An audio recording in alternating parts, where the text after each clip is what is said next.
What's going on this week in Nerf? Welcome to This Week in Nerf, your source for first-party, third-party, and community Nerf news. I'm Adriana, and this week we've got some stuff about lots of new bits for your favorite blasters, and some new blasters. I think all of it's pretty interesting. Let's just do it. Worker has made some aluminum short dart conversion kits for both the Nerf Ultra Pharaoh and the Adventure Force Nexus Pro. So finally, an easy way to use good ammo in the Pharaoh, which looks super cool, but Ultra, which is why I haven't unboxed mine yet. Maybe now I will. The Pharaoh kit comes with a dart gate, pusher, barrel, and mag adapter, while the Nexus kit comes with a barrel mount, two-piece pusher, some plastic bits, and a top rail section that looks like it's aluminum. The top rail does look really similar to the rail extension that Out of Dart sells. That one's 3D printed for the people who prefer that flat top look like the Dart Zone Pro Mark I. Worker continues to crank out awesome stuff, but sometimes they really do leave us just scratching our heads. The Worker Cheetah is a rear prime pistol, almost like a Nitefinder reshell, that shoots Rival. You can also fit a different barrel to the front to fire full-length and short darts. But what has me confused is the ramrod. To fire darts, you have to push them down into the barrel with the ramrod. So that makes it a little cumbersome. I have no idea what role this is meant to fill or who this blaster is for. It seems like it's too awkward and slow to load to be a secondary, it's too large for a holdout, and due to the size of the pistol, I assume that it's way less powerful than most primary blasters. Clear shells are pretty cool though, so does anyone still use single-shot blasters like this for more than just pistol rounds? Let me know. The Dart Zone Pro Mark II looks very much like a real steel firearm, and some clubs in the US and other countries are considering banning it from their events. Love you, Dart Zone, but you did kinda goof up on that one. But Ivil Nerdstrom on Reddit decided to make it look like the Halo M6 pistol with a slick 3D printed body kit. Not only is it cool as heck because the M6 pistol just looks awesome, but it completely changes the profile of the blaster to something that clearly resembles a toy. Dart Zone, this is what we want. Between the riser up front and the knuckle guard, it looks like a totally different blaster. Really ups the sci-fi feel of it and completely removes the firearm look. You might even be able to find a holster that would work with it if you get like a much larger one. I would absolutely love to see more blasters get this kind of sci-fi treatment. Thumbs up. Super cool.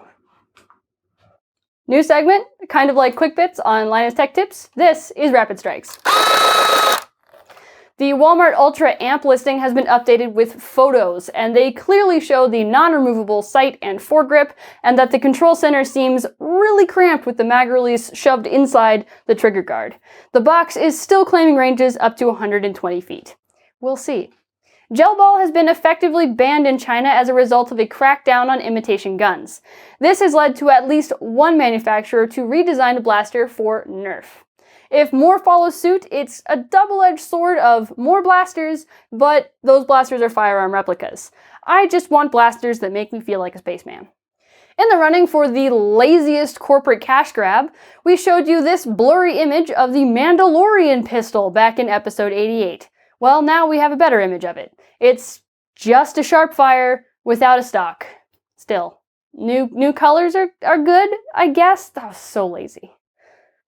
A listing for Ultra Mags has shown up on Best Buy. It's the same 10-dart mag that's in the Pharaoh, and, well, what do we expect? It's $20. Too late, Hasbro. All the Pharaohs shoot half-lengths now. This week's Utter Travesty leak mentions the Hyper Mag pistol. Previous leaks led us to believe that Hyper was a hopper-fed system, but now it seems that magazines could be an option. But honestly, who knows? There's still no real images. But we do have a availability date of April and a price tag of $20. You guys keep hounding us for hyper info, but this is all we have, I'm sorry. And now it's time for the mod of the week. This week it goes to Steam Pepto-Bismol on Reddit for this Mega Ultra 2. Out of all of the Ultra Blasters, 2 is my favorite, and Mega is just pure fun, and this blaster combines them. They've designed a new cylinder for Mega Darts and have rewired the blaster for LiPo. And it looks like it actually works as good as it looks. It's always looked like a hand cannon, now it can finally play that part. The black paint isn't our thing, so hopefully they're playing indoors or at a private field, but the firing action on this blaster looks snappy and fun, and the darts seem like they work pretty well in the Ultra Cage. They have also posted the files online as pay what you want, so let's reward this design. Pay the man. It's awesome, thank you for sharing. And that's all the news for this week. Thank you so much for watching. As usual, the links to everything I talked about is down in the description, along with that like button, that subscribe button. I didn't use grammar, I said is instead of are. We're moving on anyway.